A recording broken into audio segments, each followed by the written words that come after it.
আমি যে এমপি হইছি আমার বেতন কত জানছেন কখনো? কেরে আমি দিকে জানাই দিছি সব। আমার বেতন হইলে 1,72,000। আড়াই মাসে কত টাকা বরাদ্দ পাইছি জানেন আপনারা? কেউ আগে কইতো না। 29 কোটি টাকা বরাদ্দ পাইছি, 29 কোটি টাকা। এই আগামী 5 বছর প্রয়োজনে ঘুমাবো না, শরীরের থেকে ঘাম বালতির পর বালতি ফেলবো, তাও আপনাদের মন রক্ষা করে আমি চলবো। এবং আপনারা যে ঋণী আমারে করছেন, গুলামি কইরা হইলো এই ঋণ পরিশোধ করবো, আমি কথা দিয়ে যাইতেছি আপনাদের।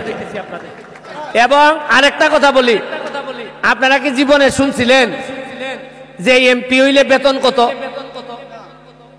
আপনাদের চা বাগানে বেতন কত দেন বলেন? শ্রমিকদের বেতন কত দেন?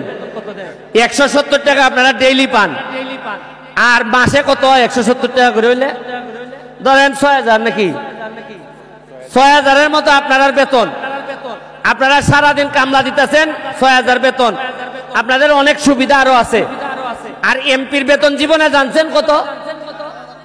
আমি যে এমপি হইছি আমার বেতন কত জানছেন কখনো? কেরে আমি দিকে জানাই দিছি সব। আমার বেতন হইলে 1,72,000। কত?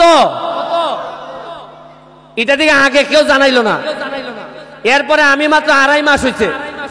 আড়াই মাসে কত টাকা বরাদ্দ পাইছি জানেন আপনারা? কেউ আগে কইতো না।